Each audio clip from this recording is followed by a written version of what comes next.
నా ఫ్రెండ్ సాత్విక అని ఒక అమ్మాయి ఉంటుంది. అమ్మాయి ఏంటంటే the girl friend movie status పెట్టింది అనమాట. నాకు అర్థం కాలేదు ఈ అమ్మాయి ఎందుకు స్టేటస్ పెట్టిందా అని చెప్పి. నాకు తెలిసి ఈ అమ్మాయి నా ఫ్రెండ్స్ ని ముగ్గురిని వాడింది. ముగ్గురిని ఇంతమందితో పడుకొని ఇంతమందితో ఎంజాయ్ చేసి ఇన్ని లంగవ్వారాలు చేసి నా ఫ్రెండ్ అని అయితే అరే నువ్వంటే నాకు చాలా ఇష్టం నాన్న, నేను వదిలి నేను ఉండలేనురా, అలా ఇలా ఇలా 100 చెప్పింది. చివరికి వాడు బాయ్ బెస్టీతో పడుకుంది అండ్ బాయ్ బెస్టీ వాళ్ళ ఫ్రెండ్తో పడుకుంది. ఇలా అమ్మాయి గురించి చెప్పుకొని పోతే చాలా ఉన్నాయి అనమాట. సో నాకు అర్థం కాల, ఇది ఒక పెద్ద ఎల్ క్యారెక్టర్, తిను అలాంటి ఒక స్టేటస్ పెట్టింది.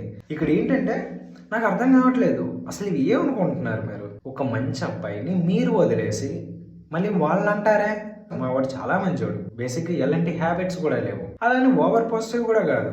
అమ్మాయి డాన్స్ చేస్తే క్లాప్స్ కొట్టేవాడు మా వాడు, అంత సపోర్టివ్ అనమాట. కానీ ఇది ఎలాంటి లంగా పనులు అలా చేసింది, ఇది ఎలాంటి స్టేటస్ పెట్టింది. ఏంది మావా ఇది. ఒకసారి ఈ అమ్మాయి చూడు, ఏకంగా చున్నీ తీస్తుంది. అసలు చున్నీ ఎందుకు తీసిందో నాకు అర్థం కావట్లేదు. ఈ మూవీలో వాడు చెప్పింది ఏంటి, నీకు అర్థమైంది ఏంటి? చున్నీలు తీసి తిరగమని చెప్పాడా ఏంటి? ఆ మూవీలో ఉందేంటి, ఒక మగాడు కంప్లీట్గా ఒక ఆడదాన్ని కంట్రోల్ చేస్తాడు. సో అలాంటి ఎదవలకు మీరు బుక్ అవ్వద్దు అని వాడు చెప్పాడు.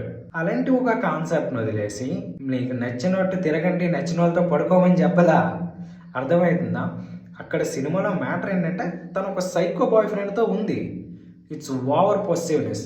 కంప్లీట్గా వాడి టెన్షన్ మాత్రమే ఉండాలనుకునే సైకో గాడు వాడు. మీరు ఆ కాన్సెప్ట్ ఎక్కకుండా చున్నీలు తీసేసి అసలు ఈ అమ్మాయి ఏం ఎక్కిందో మీకు నాకు అర్థం కావట్లే.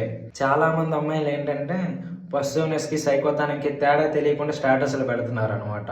ఇది ఉపయోగించండి, అర్థమవుతుందా? దానికి దీనికి చాలా డిఫరెన్స్ ఉంది.